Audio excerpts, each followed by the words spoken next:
ರಾಜ್ಯ ಸರ್ಕಾರದ ವಿರುದ್ಧ ಸಿಟಿ ರವಿ ಆಕ್ರೋಶ ವ್ಯಕ್ತಪಡಿಸಿದ್ದಾರೆ. ಗುಂಡೇಟಿಗೆ ಹೆದರಲಿಲ್ಲ, ಲಾಠಿ ಏಟಿಗೂ ಹೆದರಲ್ಲ.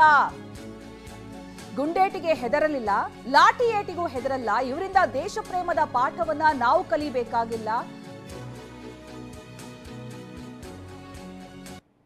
ಪಾದಯಾತ್ರೆಯಲ್ಲಿ ಸಿಟಿ ರವಿ ಅವರು ಭಾಗಿಯಾಗಿದ್ದಾರೆ. ಅವ್ರನ್ನ ಮಾತಾಡಿಸ್ತಾ ಹೋಗ್ತೇನೆ. ಸರ್, ಈ ಒಂದು ಪಾದಯಾತ್ರೆಯಲ್ಲಿ ಭಾಗಿಯಾಗಿ ಎಲ್ಲಿವರೆಗಿನ ಹೋರಾಟ ಇದು ಅಂತ? ಈಗ ಜಿಲ್ಲಾಧಿಕಾರಿ ಕಚೇರಿ ಮುಂದೆ ಮುತ್ತಿಗೆ ಇದೆ. ಅದರ ನಂತರ ನಾವು ಸಮಾಲೋಚನೆ ನಡೆಸಿ ಮುಂದಿನ ಹೋರಾಟದ ರೂಪುರೇಷೆ ನಿರ್ಣಯಿಸ್ತೀವಿ. ಸರ್, ಅಂದ್ರೆ ಈ ತ್ರಿವರ್ಣ ಧ್ವಜ ತೆಗೆದು ಹನುಮ ಧ್ವಜ ಹಾಕಬೇಕು ಅನ್ನೋದು ನಿಮ್ಮದು ಹೋರಾಟ.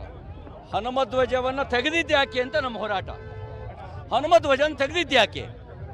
ರಾಷ್ಟ್ರಧ್ವಜ ಅದು ಸರ್ವಮಾನ್ಯ, ಅದಕ್ಕೆ ಎಲ್ಲ ಕಾಲಕ್ಕೂ ಗೌರವ ಕೊಟ್ಟೇ ಕೊಡ್ತೀವಿ. ಈ ಕಾಂಗ್ರೆಸ್ನವರು ನಾವು ಹುಬ್ಬಳ್ಳಿನಲ್ಲಿ ರಾಷ್ಟ್ರಧ್ವಜ ಹಾರಿಸಬೇಕಾದ್ರೆ ನಮ್ಮ ವಿರುದ್ಧ ಗುಂಡು ಹಾರಿಸಿದ್ರು, ನಮ್ಮನ್ನು ಕೊಂದ್ರು, ನಮ್ಮ ಕಾರ್ಯಕರ್ತರ. ನಾವು Ranganath Purohit floor mill business ನಲ್ಲಿ ಒಂದು ಮಷೀನ್ ಇಂದ 8 ಲಕ್ಷ ಗಳಿಸ್ತಿದ್ದಾರೆ. ನೀವು ಕೂಡ ಅವರಿಂದ ಕಲಿಬೇಕಾ? ಅವ್ರ ಜೊತೆ ವಿಡಿಯೋ ಕಾಲ್ ನಲ್ಲಿ ಮಾತಾಡಬೇಕಾ? ಈಗಲೇ ಫ್ರೀಡಮ್ ಆಪ್ ಡೌನ್ಲೋಡ್ ಮಾಡಿ. ಕಾಶ್ಮೀರದಲ್ಲಿ ಏಕತಾ ಯಾತ್ರೆ ಮೂಲಕ ರಾಷ್ಟ್ರಧ್ವಜ ಹಾರಿಸಕ್ ಹೋದಾಗ ಯಾವ ಕಾಂಗ್ರೆಸ್ಸಿಗ ಬಂದಿದ್ದ? ನಾವು ಹೋದವರು ಜಮ್ಮು ಕಾಶ್ಮೀರಕ್ಕೆ ಧ್ವಜ ಹಾರಿಸೋದಕ್ಕೆ. ಇವರು ನಮಗೆ ರಾಷ್ಟ್ರಭಕ್ತಿ ಪಾಠ ಹೇಳ್ಕೊಡ್ಬೇಕಾದ ಅವಶ್ಯಕತೆ ಇಲ್ಲ. ಹನುಮ ಧ್ವಜ ತೆಗೆದಿದ್ದು ಯಾಕೆ? ಇವರು ಹಿಂದೂ ವಿರೋಧಿ ನೀತಿ ವಿರುದ್ಧ ನಮ್ಮ ಹೋರಾಟ.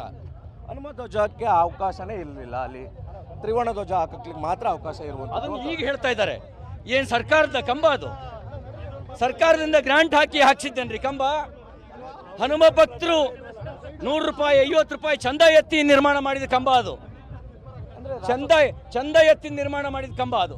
ಈಗ ರಾಷ್ಟ್ರಧ್ವಜ ಹಾಕಿ ಒಂದು ಇಕ್ಕಟ್ಟಿಗೆ ಸಿಕ್ಸುವಂತ ಕೆಲಸ ಮಾಡ್ತಾ ಇದ್ದಾರೆ ಬಿಜೆಪಿ. ಇಕ್ಕಟ್ಟಿಗೆ ಏನು ಸಿಕ್ಸೋ ಪ್ರಶ್ನೆನೇ ಇಲ್ಲ. ರಾಷ್ಟ್ರಧ್ವಜಕ್ಕೆ ಏನು ಗೌರವ ಕೊಡಬೇಕು ಕೊಡ್ತೇವೆ. ಹನುಮ ಧ್ವಜಕ್ಕೆ ಏನು ಗೌರವ ಸಿಗೋಂಗೆ ಮಾಡಬೇಕು ಅದನ್ನು ಮಾಡ್ತೇವೆ. ಈಗ ನಿಷೇಧಾಜ್ಞೆ ಜಾರಿ ಮಾಡಿದರೆ ಲಾಠಿ ಚಾರ್ಜ್ ಕೂಡ ಆಯಿತು. ನೋಡಿ, ಗುಂಡಿಗೆ ಹೆದರಲಿಲ್ಲ, ಗುಂಡು ಹಾಕಿದಾಗಲೇ ಹೆದರಲಿಲ್ಲ, ಎದುರಿಸಿದ್ದೇವೆ ಇವ್ರನ್ನ.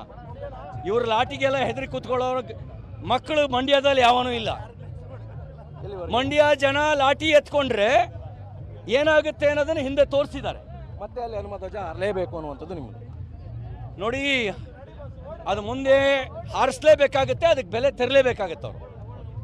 ಇವಿಷ್ಟು ಸಿಟಿ ರವಿ ಅವರ ಮಾತುಗಳಾಗಿರುವಂಥದ್ದು. ಅಲ್ಲಿ ಹನುಮ ಧ್ವಜವನ್ನ ಹಾರಿಸ್ತೇವೆ ಅನ್ನುವಂಥ ಮಾತುಗಳನ್ನ ಹೇಳ್ತಾ ಇರುವಂಥದ್ದು. ಕ್ಯಾಮ್ರಾ ಪರ್ಸನ್ ರಘು ಜೊತೆ ದಿಲೀಪ್ ಚೌಡಲಿ, TV9 ಮಂಡ್ಯ.